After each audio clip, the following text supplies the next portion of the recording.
Good morning, good afternoon, good day, good evening, depending on where you're calling us from or joining our webinar. Thank you all so much for joining us today. We're going to be discussing small fleets, big change, overcoming obstacles in the transition to medium heavy duty electric vehicle.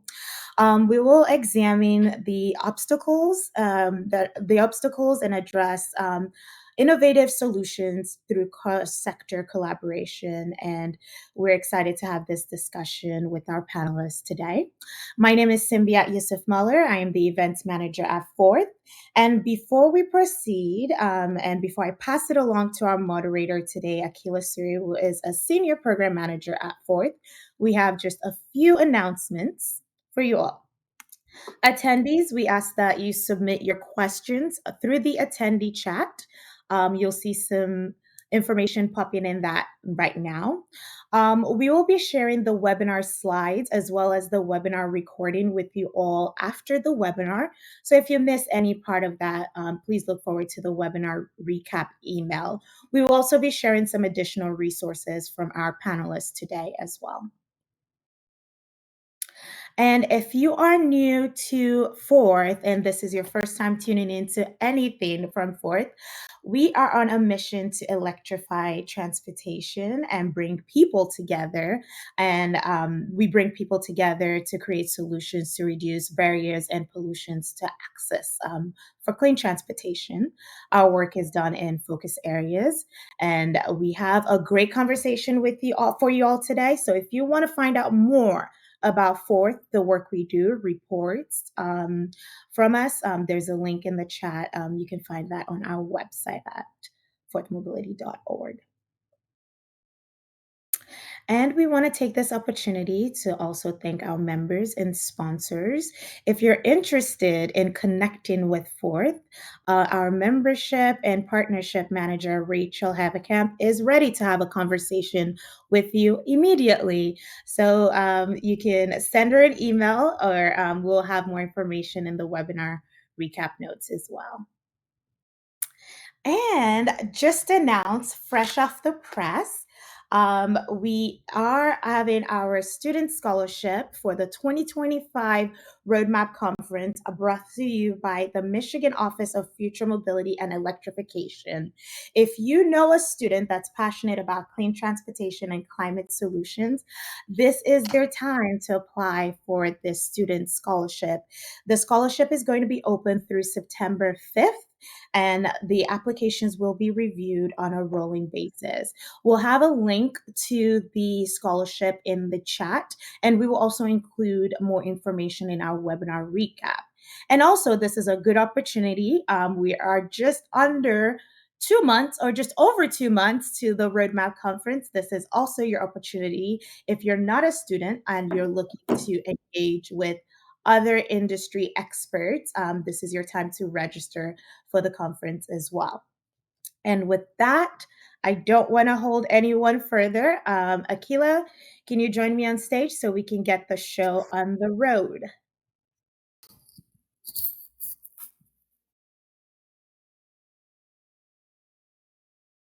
Akhila, you're muted. Got it. Hope you can hear me now. Okay. Thanks, Simi, for the introduction, and welcome, everyone. My name is Akhila, and I'm a senior program manager here at Fourth, where I lead our efforts on medium and heavy-duty fleet electrification.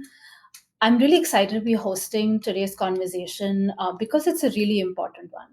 We know that medium and heavy-duty vehicles are a major source of transportation emissions. And while we've seen some progress in the electrification of larger medium heavy duty fleets, small fleets are often left behind. Today, small fleets constitute up to 96% of motor carriers in the country, but they face a pretty unique set of hurdles, unlike larger fleets, due to their limited resources. And for fleets run by BIPOC and immigrant entrepreneurs, community based organizations, individual owner operators, those barriers can be especially high, as are the stakes when making the switch to electric. This is something especially true in today's fast changing funding and policy environment. Yet these fleets are essential. right? They keep our neighborhoods, cities, our ports running. They deliver goods, provide critical services, sustain local economies every single day. And that's really why today's conversation matters. We'll hear from our panelists who are really deep in this work, understand the challenges they see, the opportunities emerging, and what still needs to be done to make electrification work for small fleets today. So, the way this webinar will work today is each of our panelists will present their perspectives in the first half. And afterwards, we'll open the floor to questions. So, feel free to share any questions you have in the attendee chat, and we'll be sure to share them with our speakers to address in the Q&A portion of this webinar. And finally, moving to our panelists. As you can see, we have a fantastic panel here from across the ecosystem. I request our speakers to quickly turn on their webcam so we can all see you. I'll give you a brief introduction of each of them, and then you'll hear directly from them in a little bit. We have Margaret Boelter, Policy Analyst at Zeem Solutions, Jessica Nunziata, Program Manager at Edison, Niki Okuk, Deputy Director, Trucks and Off-Road at CALSTART, and Sharon Dudley-Parham, Clean Energy Taskforce Coordinator at Black Fleet Network. So welcome to all of our panelists. And before we hear from y'all, let's start with a quick icebreaker question to get things going. I'll encourage our attendees to chime in the chat and feel free to answer as well. So the icebreaker question is, what do you think is the number one barrier when it comes to electrifying small, medium, and heavy duty fleets? And I'll say that again. So, what do you think is the number one or the top one barrier when it comes to electrifying smaller, medium, heavy duty fleets? And starting with Niki. Oh, just to say something different than I think others might say, I will say insurance. I think insuring these very expensive vehicles is a big challenge for small fleets.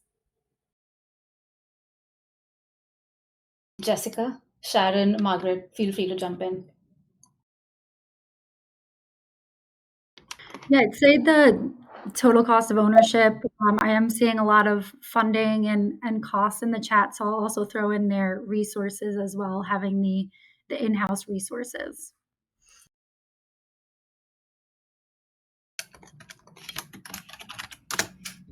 Margaret, you're muted.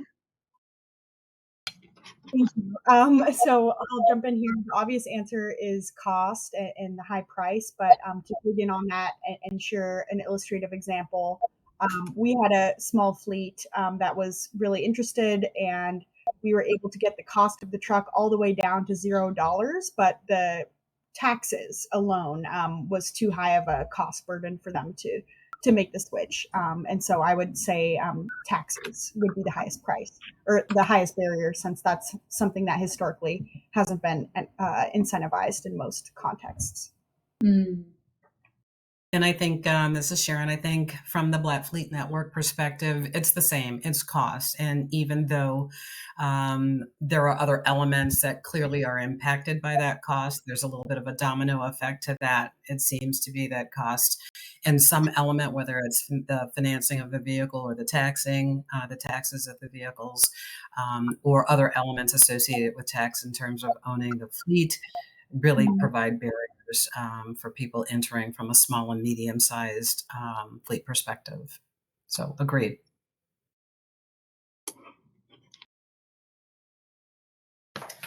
Yeah, that's amazing.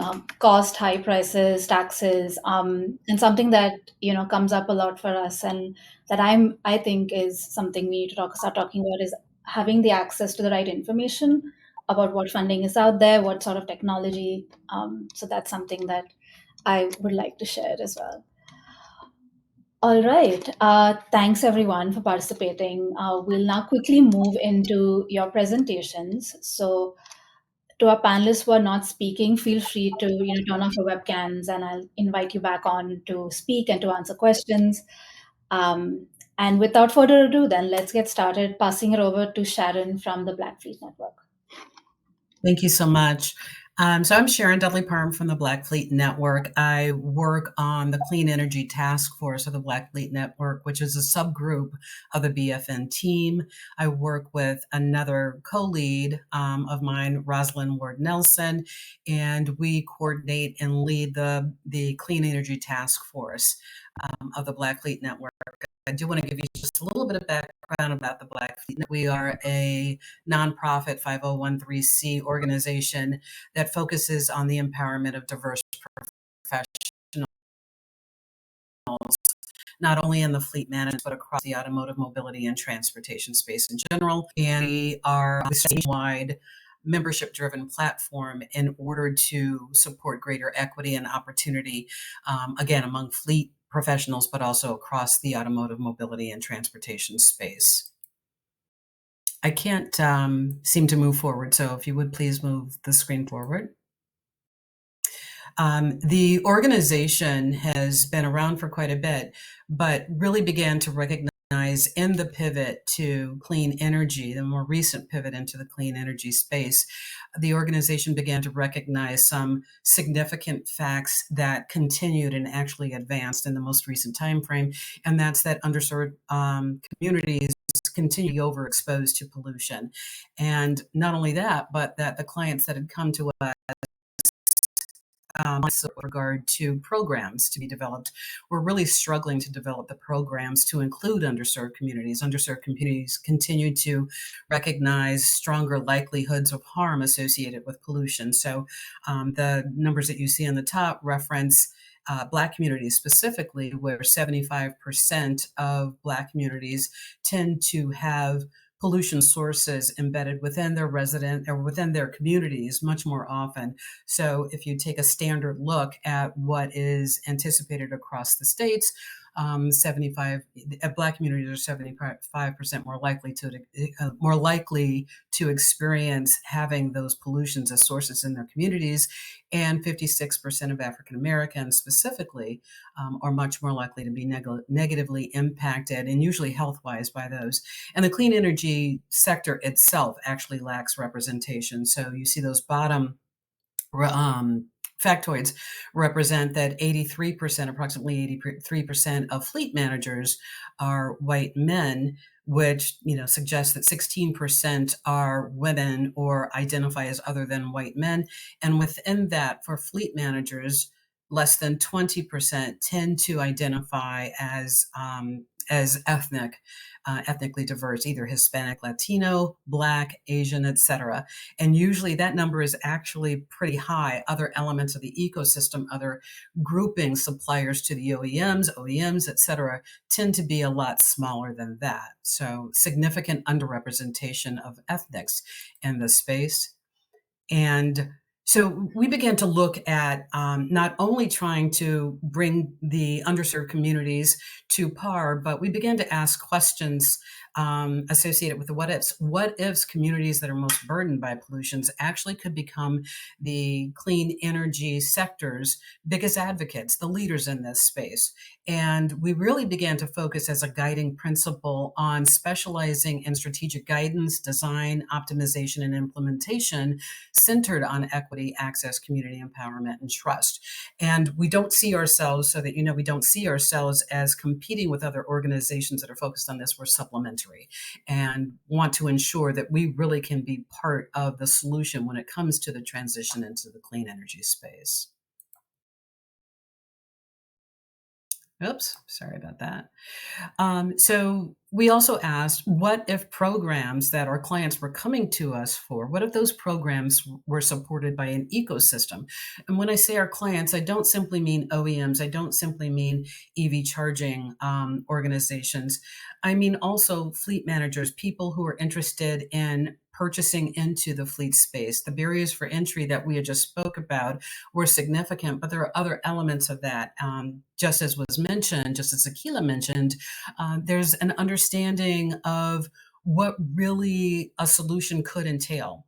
And so given the partnerships that we have in the Black Fleet Network, and that were present for us as part of the Clean Energy Task Force of the Black Fleet Network, those partnerships, those membership folk, the suppliers in the industry, et cetera, we began to further expand those opportunities to build consultative discussions around the solutions that we thought were really supportive of ensuring that we could reduce those barriers to entry, that we could be received in terms of the communities from a trustworthy manner, in terms of becoming trusted advisors. And so we were really focused on the partnership model aspect of that. So the Clean Energy Task Force has developed partnerships which really allow us to build forward an ecosystem to support programs from various different perspectives of the ecosystem. We also asked, what if a new clean energy, automotive mobility, or transportation program were not only targeted and effective, so how could we make sure that we supported those that were coming to us for guidance in that space, but we're also sustainable? The Clean Energy Task Force strives to make sure that this intersection of equitable, clean community support is sustainable, that there is a platform that can be built upon to continue to support not only business, but the clean energy support and diversity in this space on an ongoing basis. And so this page, I think, is actually one of the most critical in terms of the lead into our discussion, because as we discussed this particular webinar, it really raises some of the considerations that would be absolutely applicable, not only for fleet, but the automotive mobility and transportation spaces as a whole. What happens if inclusive small and mid-sized businesses that are focused on medium and heavy duty solutions, what happens if those solutions offer a model to optimize the clean energy transition across fleet? So as you heard, clearly cost, the financing, the taxes, et cetera, are a significant barrier to entry in this space, particularly for diverse peoples, particularly for small and mid-sized businesses, particularly across medium and heavy-duty fleet. But they are so because the conundrums that people experience in each of the elements of the ecosystem here are significant, including issues associated with the vehicles and considerations for the use case of those vehicles, the ownership models, the geographic constraints that can present themselves. I mean, you think about even gradability and things like that in San Francisco, for instance, downtime windows and serviceability, regulatory environments, and all of these things really play into this space so significantly that to begin to be able to address them for specific fleet helps us to better understand how we can address them from a consideration standpoint alone for other fleets that may not be medium or heavy duty and may not be small or mid-sized fleets. So very significant conversation. Thank you, Akhila. Thanks, Sharon. Thank you for spotlighting this, the specific needs of small and medium businesses. And next, we have Margaret. I invite you to join us here. And attendees, please feel free to submit your questions in the attendee chat. We will be going through them towards the end of this webinar. Over to you, Margaret. Yeah, hey everyone. Thank you so much for being here today. My name is Margaret. I am a policy analyst at Zeem Solutions. Just this month, it'll be 4 years since I started at Zeem. You can advance to the next slide. And Zeem is a shared charging company, so we build charging for commercial fleets of all different sizes. Our first facility in LAX has a mix of light, medium, and heavy duty fleets. We focus on regions and high concentrations of fleets where they are running duty cycles that work well for electrification. So that typically means, ports, airports, warehousing and distribution, and really focused on that shorter haul, return to base, not the corridor charging, which we think is, the next stage, but starting at these hubs and moving from those hubs out into the corridors makes a lot of sense when you're thinking about utilization and the best use cases for electrification.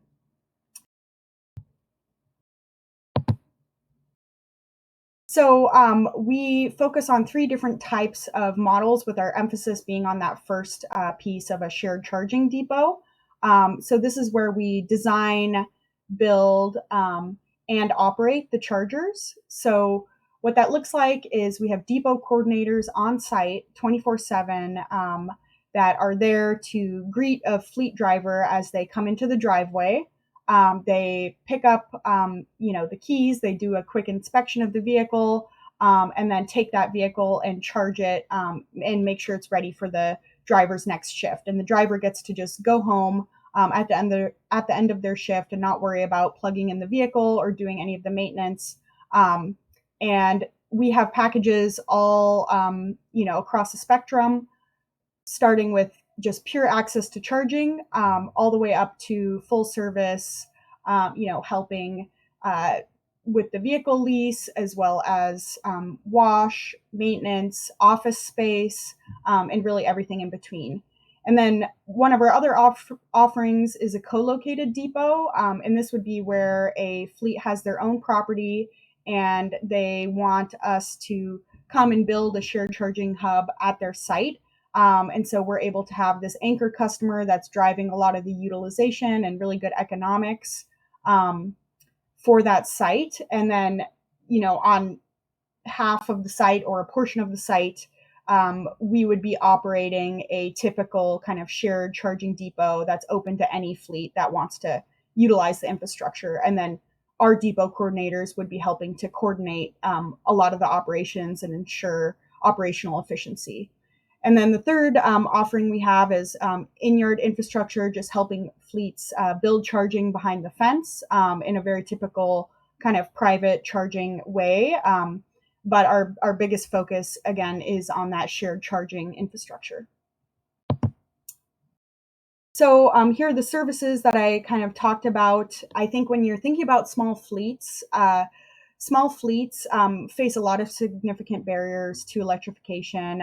Like some of the chat participants were saying, education can be a big piece of it. And so we have a sales team that is doing outbound calls to fleets and helping educate them and build that relationship. And I think enough can't be said just for that personal relationship with fleets and being able to help advise them, keep them educated, and also advising them when it makes sense to transition and when it doesn't, or at least, giving them different options, allowing test drives, and really being honest about the duty cycles that fleets may have, and the utilization, and making sure that if we are going to move forward with a electric truck with this fleet, that TCO is going to work for them, or they're going to have a good experience, because we'd rather build a strong relationship and help the fleet transition down in the future rather than push a project forward that isn't going to work. Because, at the end of the day, we need to make sure that the economics are favorable, so that this is a sustainable operation and not just a pilot project. So, small fleets also sometimes are busy just doing their daily duty cycles and don't have the expertise to design, build, own, and operate infrastructure. And so we can bring that expertise. A lot of them also don't have a location to park overnight. So something as simple as parking is one of the issues we solve. And I think we can get into a lot more of this discussion in the Q&A. So I'm going to move on, but I think there's a lot more that can be said about how shared charging works really well for small fleets, and how large fleets are actually seeding the market and driving utilization that enables small fleets to electrify. So this is our first depot. It's technically two sites that are around the corner from each other. And this facility has been a great success. We started phase 1 operations in 2021, and then the full commissioning in 2024. We have 78 DC fast charging ports, as well as 53 AC charging ports, and those low powered chargers help balance batteries. And going forward, we're really focused on the faster chargers as kind of the market picks up speed and the technology is moving that direction. This is a 7.5 megawatt interconnection, again, across 2 different sites. So far, this isn't on the slide, but I have the live stats up in front of me, or rather not live, but from 2024, we did 5.5 million kilowatt hours of electricity dispensed at this site. and that was a total of 155,000 charging sessions. And that's it for me. Really excited to get into the discussion and Q&A, so thank you so much. Thanks, Margaret. Thanks for sharing more about shared charging, and definitely going to dig into some of the points you raised here in the Q&A. Next up, we have Niki from CALSTART. I invite you to join us. And a quick reminder to our panelists to stick to the 5-minute mark. We want to be able to move to questions and have a longer discussion there. Over to you, Niki. Thank you. In the interest of time, we can probably skip through my first couple of slides. Yeah, so a little bit about me. I come from a small fleet background. I've been at CalSTART managing some of our voucher incentive projects for a few years now. And I'm based here at CalSTART headquarters, which is in Pasadena, but we have offices all over the country and now also in Europe and Southeast Asia. So we are a nationwide and global nonprofit working to change transportation for good. So today I'm going to get into a little bit about those incentive programs that I've been working on. Next slide, please. For background, for those of you who are not aware, the California HVIP project has been one of the longest running voucher incentive projects in industry, funding thousands of vehicles. Early on, it was natural gas trucks, and now it's exclusively zero emission trucks. We are coming into, I think it's our 13th year, possibly. And then a couple of years ago, the California Air Resources Board also wound up the Clean Off-Road Equipment Voucher Incentive Project. Very, very similar to off equipment, so things like port and rail yard equipment, construction equipment, and even some harbor craft. Now, CalSTART also works as an administrator on a variety of other similar incentive projects across the country, including New York, Drive Clean Chicago, the newly released Washington State program, and others. So let's dig into a little bit of what we have learned from all of these deployments. Next slide, please. So voucher incentive projects, let's just start with the structure of how these programs are set up. As opposed to what is traditionally done to disperse funds to incentivize zero emission equipment purchases, we typically go through what's called a voucher program. So there's no rebate and there's no grant application process. And I think that these are two really important pieces for how to get these incentives into the hands of small businesses, especially. They're business friendly for businesses of all sizes, because as you can imagine, some of the cons to the grant cycle system is some extremely long timelines. You have open and close windows for grants. You've got really detailed narratives and emissions reductions sections to these applications. Your buyer is probably not completely aware of how much funding will be available and when it will be available. So voucher incentive projects really overcome all of these barriers, which is why for all of the sort of policymakers that might be here in the room, for those of you who are advocating for funding for zero emission vehicles, I really recommend that we zero in on a structure that works really well, that's streamlined, that delivers results, that motivates the market, that keeps our dealers engaged, that keeps trucks moving forward, that keeps the funding rolling out in a smooth way, right? So if programs or projects can't move forward with particular customers, it's really easy to sort of cancel this and then apply that funding to the next purchaser in line. So the overall structure of how we disperse funding into this industry, I think, is going to make a big difference about the results that we have. Next slide, please. So what do small fleets need in particular from these voucher incentive projects? So I said, one, we should structure our ways of funding to get dollars into industry through this VIP program. But there's a couple other things that we really need to keep in mind, right? So funding predictability is a big one. We would like to, see that the funding levels are, discussed openly and publicly up front, and then broadcast publicly, and then that they remain relatively stable.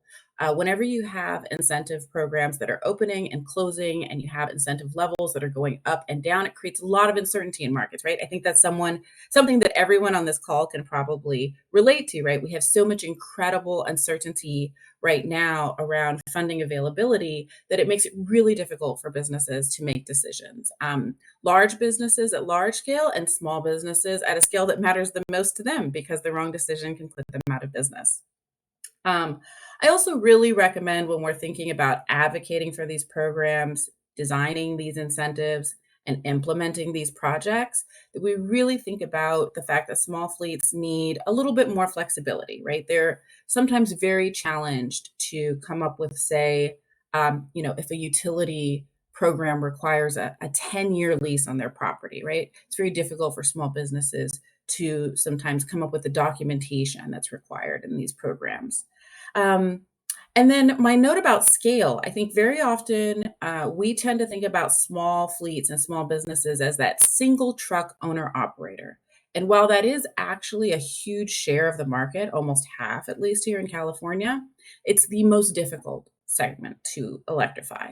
And so I would also recommend all of us to think of small fleets as, up to say 15 or 20 trucks, right? Folks that are running, between $5 and $15 million in revenue, right? That is a small business that really has the capacity to try new technologies, to absorb the risk that might be inherent in that. They're not replacing 100% of their operating vehicles at a time with electric vehicles. So just a few things to think about how we can design our programs and implement our projects in a way that really work for small businesses. And lastly, I think everybody's mentioned this, smaller businesses need more cash on the hood. So our voucher incentive projects are designed, again, to buy down the upfront cost of an electric vehicle right at the point of sale. So it's a discount that's written into the purchase order, and we would like to make sure that that's true for all small businesses. It makes it really easy for them to get into an electric vehicle. And I think I'm coming up on my last slide, Akhila, don't worry. Next slide.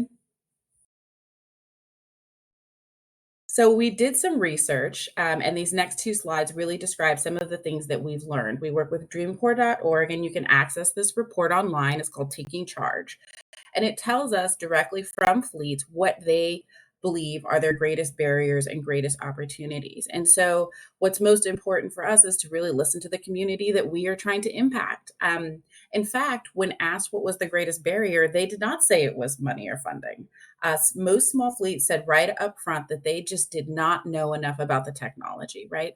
They weren't sure if it worked. They didn't know enough people who had them. They had never been able to see one or test drive one. And so I really think that all of us need to think about that as far as we design our communications and our outreach. We host a series of ride and drive events to try to overcome this issue. I think that fleet spotlights and other types of communications that really help small fleets hear from their colleagues in industry that they have this technology and that it's working. It's really going to help us overcome these sort of first two barriers that they identified for us, which is that they really didn't know what they didn't know yet. Next slide, please. And my last point is, when we talk to small fleets about what was most important to them and what they saw as the greatest opportunity for them in electrification, it's always fuel savings.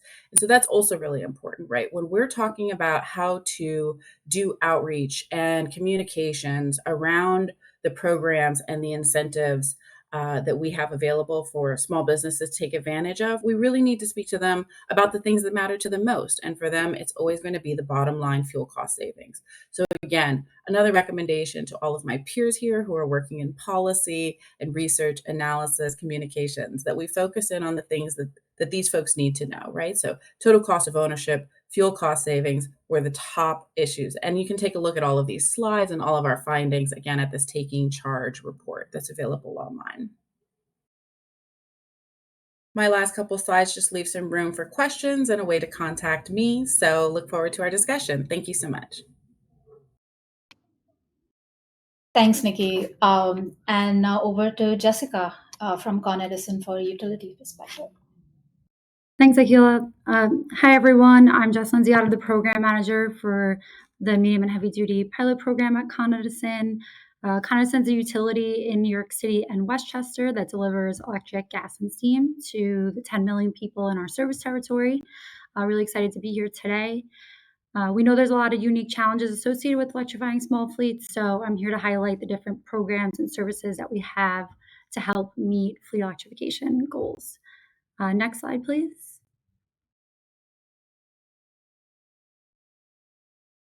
So we're here to help support fleet electrification projects from the beginning of the project, from that pre-application stage all the way to completion of the project. And due to time, I'll just skip this slide and get kind of right into the meat of it. So our medium and heavy duty pilot program is our infrastructure incentive program. We help support the installation of charging infrastructure for medium and heavy duty vehicles. So it's anything over 10,000 pounds. The program has a budget of $21 million. And generally, the way the program's structured, we're able to give different tiers to publicly accessible sites versus private sites. So, for example, if it's a small fleet depot, participation in one of the voucher programs that's listed on the bottom of the slide is required. Niki went over kind of some voucher programs, so it's a similar thought. In New York State, there's the NYSERDA truck voucher incentive program. And as of 25 minutes ago, hot off the press, the dealer applications have now opened. So fleets can now start to submit applications for their projects. This is a huge, it's a really big milestone and a lot of help, especially for small fleets, because it helps reduce that upfront cost of that vehicle. So really exciting news there. And if a small fleet participates in one of those vouchers, then they'll be eligible for 90% of utility side costs. And then if the site is located within a disadvantaged community, they'll also be eligible for 50% of customer side costs. So next slide, please. The next program I'll dive into is the Smart Charge Tech program, where we can offer incentives to help make it easier to install load management technologies at commercial sites. This is also a great resource for small fleets. The incentive depends on what technology is being installed. And one thing to note is the program is receiving a lot of interest, and a wait list will be enforced soon, depending on funding availability. So please reach out if you're interested to learn more. Next slide, please.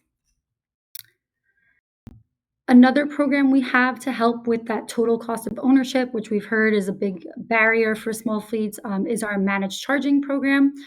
So Smart Charge Commercial, it helps relieve that owning and operating costs to operate those chargers and incentivize grid healthy behavior by really encouraging the EV market to shift to overnight and off-peak charging. We know logistics are fleets' first priority, and it might be hard to shift to overnight. So the more you shift, just the more fleets can save.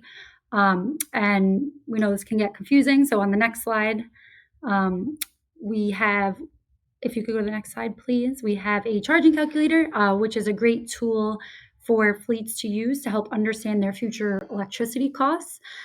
So we know operating costs can be a big barrier. This tool can help fleets understand what their utility bill might look like, where they can input the number of vehicles, chargers, how they plan to charge, and it'll give them an idea of what their bill may look like. Next slide, please. So we realized there was a lot of different programs and a lot to take in, a lot of resources. So Edison has a dedicated advisory services team that can help support those efforts. So once you have an idea of like if a fleet comes and has an idea of the location of their fleet, where they want to house their chargers, we can do a quick desktop review, which can help determine that fleet, whether their service is sufficient for adding that additional capacity onto their site, or whether an upgrade may be needed and what the timeline might look for that. So this team aims to get site assessments back within 2 weeks, and it's a really great resource, especially for small fleets that don't have a lot of resources in-house or time to look into it. It's completely free, and it's a fast preliminary review of the capability of the service. Next slide, please. And this is my last slide. So the fleet review, it's a really valuable resource. It's in beta form, so we're just piloting this now and testing it out. We're helping fleets understand the feasibility, cost, and trade-offs to converting an electric fleet. It's a free, in-depth report that looks at a fleet's actual vehicle inventory and mileage data, and shows, cost considerations of switching to electric. We recently had a small fleet take advantage of this service, and we're getting a lot of interest also from muni fleets for this service. And it's a really great place to start because it helps not only identify the available incentive programs they can take advantage of, but also, helps them synthesize like how they could electrify their fleet, what phases how they can get started, what phases they might want to roll out. And there's a lot of resources, information out there. It helps kind of synthesize everything. So please reach out if you're interested. And on the next slide, I have all of our contact information. It's never too early to talk to your utility. We'd be happy to discuss your plans in more detail and how we can help meet your electrification goals. Thanks. Thanks, Jessica. And thanks to all our speakers. I would invite you all to join us back on stage by, turning your webcam on, unmuting yourself. We'll move into the discussion portion of this webinar. To our attendees, thanks for dropping in some questions in the chat. Please continue to do that. I'll make sure that we're able to quickly share that with our speakers today. So great. What a great set of presentations. There's clearly a lot to dig into in the limited time that we have. The first question that I really want to sort of pose to y'all, and maybe Niki, maybe you can take this first and then open it up to Margaret, Jessica, and Sharon. And my question is really about our policy and incentive environment right now. We understand that this is a shifting environment. There are evolving state programs. Federally, things are looking quite different. How is this changing or shaping the path to electrification for small fleets? How does this impact like the kind of gaps they have? What should we be looking out for so that as we move along in terms of policies, we're able to take smaller fleets, we're able to continue supporting these fleets? Yeah, absolutely. So the regulatory landscape, at least here in California, has changed a lot in the last 6 to 8 months. But we have continued to see some incredible momentum in the market. We're going to be reopening our programs, and there's been exceptionally high demand. So some of the flexibility that we've been building in here is, reopening to larger fleets, which we had, previously excluded a couple of years ago. But, our thinking about keeping a market momentum for small fleets is that, these orders create volume, they create a secondary market, they create all of the good examples, which I had offered earlier, that small fleets, sometimes look to other leaders in industry. A lot of what supporting small fleets through these challenging times, again, I think goes back to the ideas of flexibility. Because of changing tariff landscape, we've had high fluctuations in container volumes at the port, which really impact small fleets. So you'll have small businesses doing things like placing their trucks on non-operation for short periods of time, or scaling their domicile locations to feed their current needs. And so again, I would just really recommend that all of us, think about that when we're creating our incentive programs. If we have very strict rules about how long, that truck has been registered, or if it went to non-op, or how long you've been at your current, trucking yard. Those are things that can exclude a lot of the folks that we want to include the most. And then the last and most important thing, right, is the TCO is actually still quite good, even without the tax credits, especially when folks are getting their charging done properly, right? When they're getting low-cost charging available to them, whether through a partner or behind the fence, then they can really make that TCO work out. And so we have to just keep advising small fleets of where this is truly a good business opportunity for them. Yeah, I think everything Niki said was really on point. I think flexibility is super important. I think with this uncertain market, it's really important to keep large fleets in the picture because, like she said, they're helping seed the market. They're driving volume. A lot of times, they are the first movers and are willing to take on more risks. Whereas with small fleets, one vehicle might be their entire fleet. And so making a transition is a huge risk, huge operational risk. And I think, as the market matures more, having that secondhand market be available for the small fleets is really important. But, tariffs are also affecting vehicle prices and timelines. So there's a lot of uncertainty swirling around. And the more we can continue to seed and develop the market, the more we'll be able to benefit small fleets. So I think, placing restrictions on large fleets or, just thinking of it as a small versus large rather than a small and large fleet transition is really how I would respond.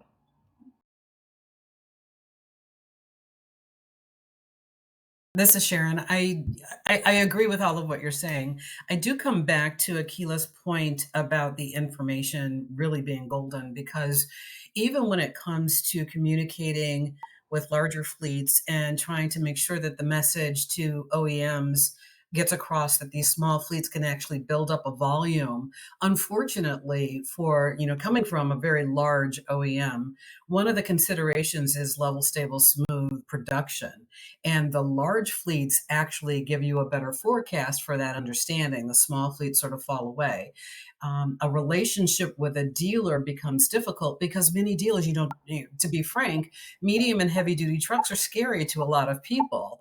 It's a difficult tiptoe into that space because a lot of people don't understand it. And in particular, medium duties are very scary because there are so many different use cases. There's flatbed, there's snowplow, there's landscape, there's so many different the use case is really, really critical for someone in this space to understand if they're going to be utilizing those as fleet opportunities. I feel like I just froze. I say to say, I think it is really important to utilize networks like what we're bringing forward here, each of the participants that you're seeing on this webinar, as your subject matter experts to support you with feedback about the different element, criticality, and importance for your consideration as you begin, if you're a small and mid-sized fleet that's using a medium and heavy duty product as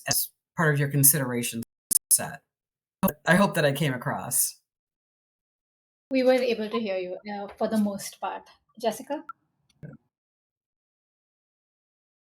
Yeah, so I agree with a lot of the points that were just said. Larger fleets, they're helping in many ways, whether intentional or not. Depots are usually concentrated in smaller areas, so these larger fleets electrifying can focus our attention on proactively planning electrification in these areas. And yeah, definitely though, there's a role for helping smaller fleets move forward through their electrification.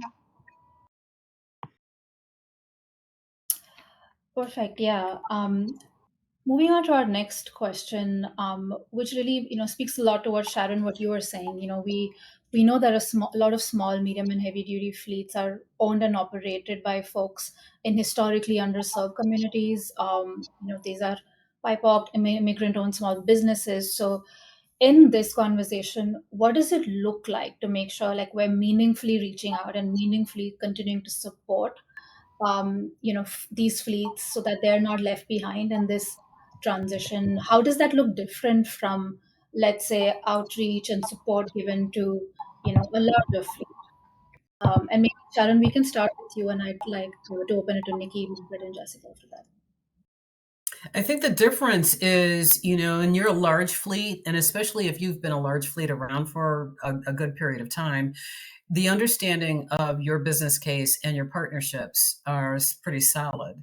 That doesn't tend to be the case for a small or mid-sized fleet. So I think, and not even just for a fleet, for any element of the ecosystem, there's been a lot of innovation in this space recently and new businesses that have popped up. In fact, there's more new businesses now than have ever been in the history of the United States.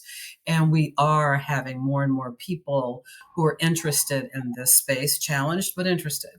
I think in terms of what that looks like is, and it's different, and that's why I think that slide was so critical. It's different based on what the fleet tends to do. But I think the beginning of that again is a conversation where the fleet or the founder or the owner in the space, whatever it is, can lay out what their business case is. And my advice to people very interested in this space would be do just that. I don't know if many of you guys remember when, we were kids and maybe an English teacher had you write out, how do you tie your shoe? I would actually expect to have at least 3 conversations with someone who acts as a subject matter expert in this space and actually identify, one, what do I expect to be able to do? I need to be able to do this. This is my business model, and these are the customers that I believe that I will be supporting. This is the area. This is the type of work I'll be doing. The second meeting, I would hone in on the various challenges that these potential fleet owners have in that space, and then have a very succinct discussion not only about finance but other of the real serious challenges that they expect to face, including what that vehicle needs to. You understand what your fleet needs to be able to accomplish. But I would certainly lay that out just as if you were, buying a new, you were doing anything on a large scale that you've done before, or that may be a little bit challenging based on the change we're recognizing in this space right now. Yeah, so I would agree with what you said and chime in to also add that one of the big things that I hear from medium and small size businesses who are buying electric trucks is that they are having a hard time finding the customers who really want these zero emission dedicated lanes.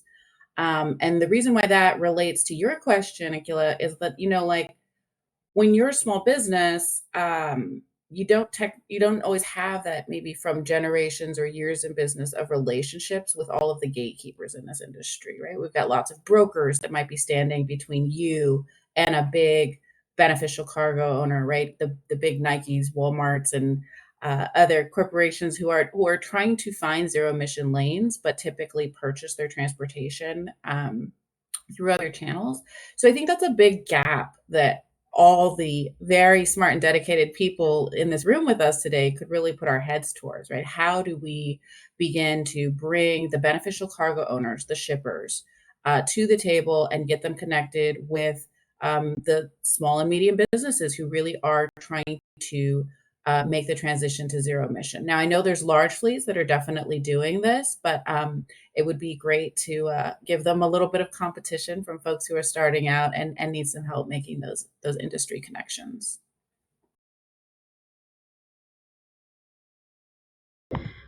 Yeah, and I'll just add to that.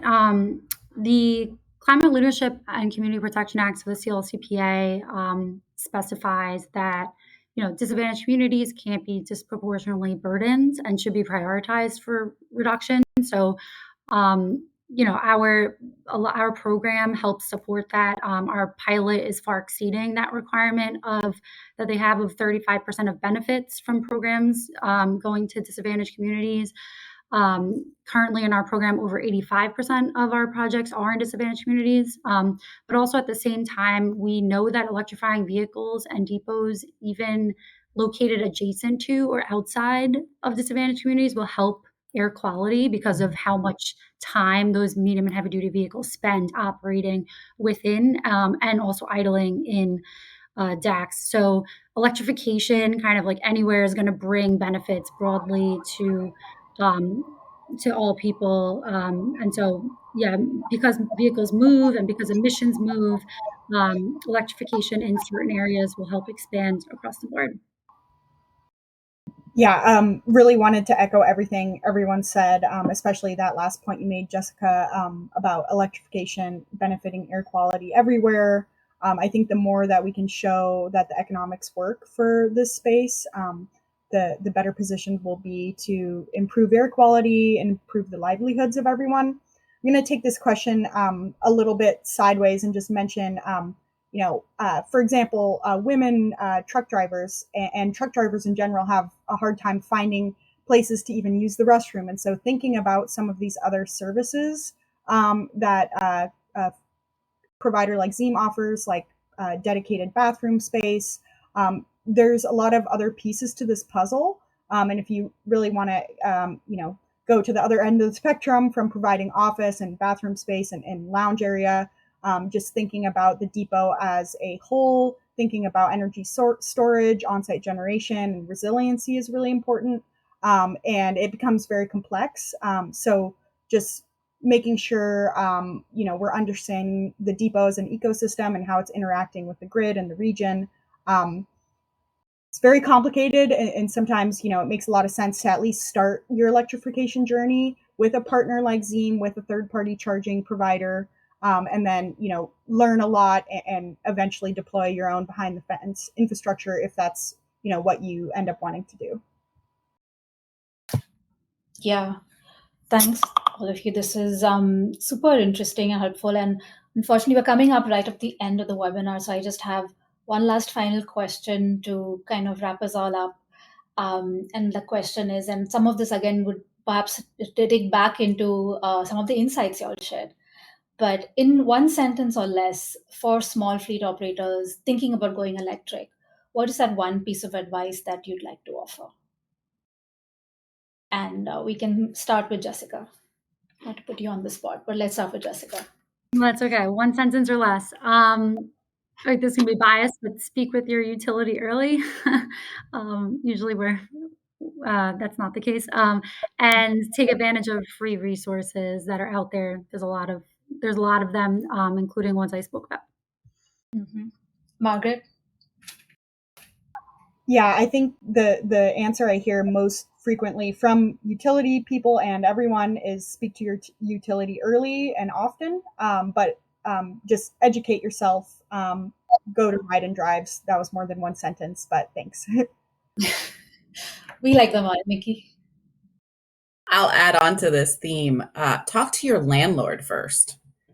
We have lots of fleets who are making lots of business decisions without having actually spoken to the person in charge of whether or not they can install chargers at their property. So talk to your landlord first. Absolutely. And Sharon? I think that I actually agree with both Margaret and Niki on this. Apologies that I didn't, kind of glitched in here, but I think with regard to the property and understanding what you can do, I think that's really critical.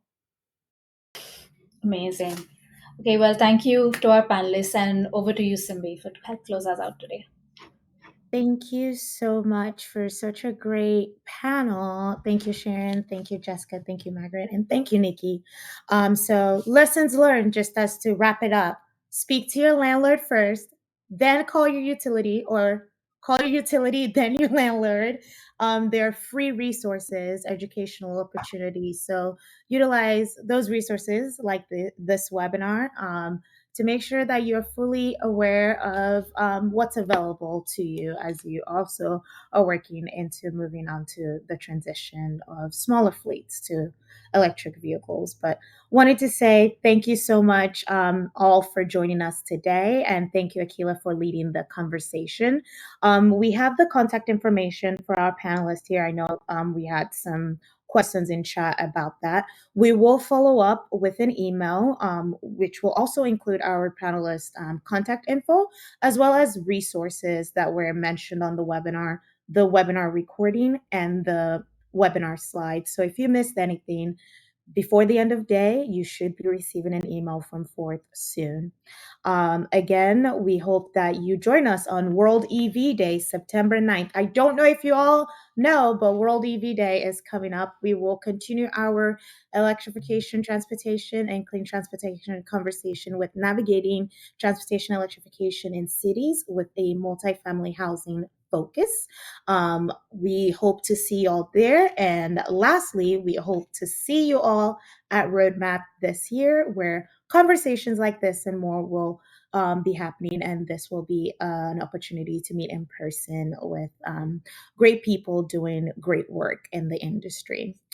Thank you all so much for joining us today again. And we look forward to seeing you live and direct in person or next month. Thank you all. Have a great day. Bye. Thank you.